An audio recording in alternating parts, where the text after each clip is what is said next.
नमस्कार मित्रों, नव वर्ष की हार्दिक शुभकामनाएं आप सभी मित्रों को। नया वर्ष आप लोगों के लिए खुशियां लेकर आए, उन्नति लेकर के आए।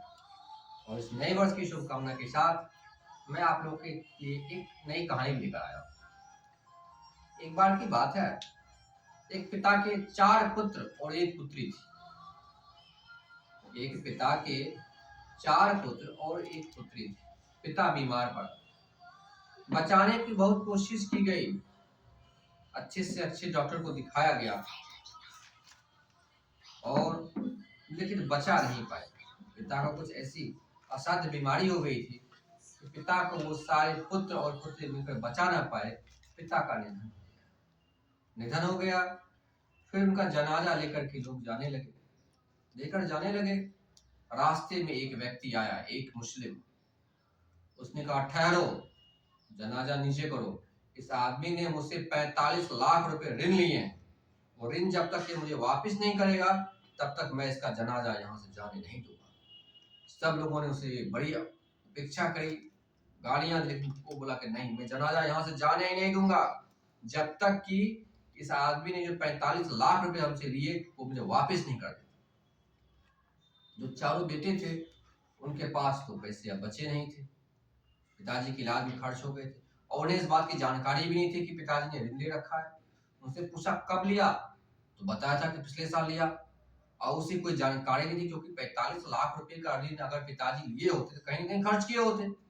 किसी न किसी मद में वो पैसा कहीं दिखता, घर बनाया, कुछ खरीदा, कहीं न कहीं तो पैसा दिखता, और वो पैसा कहीं दिख नहीं रहा था। 45 लाख रुपए किस चीज के? तो क्या हुआ कि ये खबर लगी उनकी बेटी को, जो उनकी बेटी घर में थी। उनकी बेटी के पास जितने भी जेवर थे सारे जेवर उतार करके उसने दे दिए।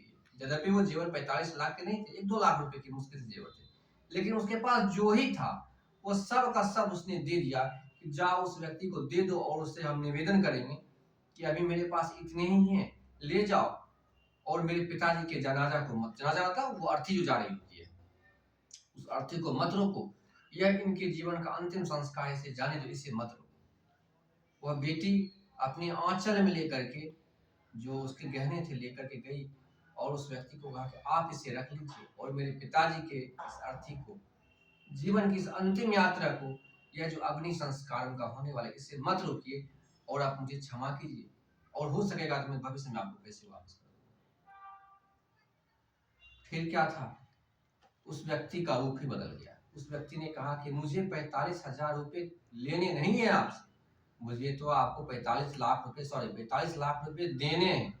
और मैं असली हकदार को खोज रहा था, इन चारों भाई बहनों में से कौन असली योग्य व्यक्ति है जिसे कि मैं 45 लाख रुपए जो मैंने इनसे लिए थे वह मुझे किसे लेकर दूं, क्योंकि ये तो अब रहे नहीं। तो अब मुझे दिख गया सबसे अधिक योग्य तो आप ही हैं, इसलिए मैं ये पैसे आपको ही देता हूँ। उस व्यक्ति ने 45 लाख रुपए, वह जो लड़की जो कि अपना सर्वस्व लेकर के दे दी थी गहने, कि आप ले जाइए और मेरे पिता को यात्रा को जाने दीजिए। तो उस व्यक्ति ने उसी वक्त अपनी पोटली से 45 लाख रुपए का नोट निकाला और उस लड़की को दे दिया। इस प्रकार से मित्रों, यह कहानी बहुत ही विस्मय के साथ पूरी होती है और यह दिखाती है कि कुछ ऐसे मौके होते हैं जहां की हम अपना सर्वस्व लगाकर सर्वस्व पा लेते हैं। जहां हम अपना सब कुछ लगा देते हैं दांव पर, वहां हमें सब कुछ मिल भी जाता है। इसलिए जीवन में कभी ऐसा मौका आए तो बड़ी सावधानी से दांव खेलना, क्योंकि वह दांव सब कुछ डूब जाने का और सब कुछ उबड़ जाने का मौका होता है। जीवन में ऐसे मौके हर व्यक्ति के जीवन में आते हैं, हर व्यक्ति के जीवन में ऐसे मौके आते हैं जहां कि सब कुछ दांव पर लग जाता है। तो ऐसे क्षण को सावधानी से समझ करके कदम उठाना चाहिए। आशा करता हूं मित्रों कहानी आपको पसंद आएगी। कहानी पसंद आए चैनल को सब्सक्राइब करें, वीडियो को लाइक करें और अपने मित्रों के साथ शेयर करें। एक बार पुनः नए वर्ष की हार्दिक शुभकामनाएं।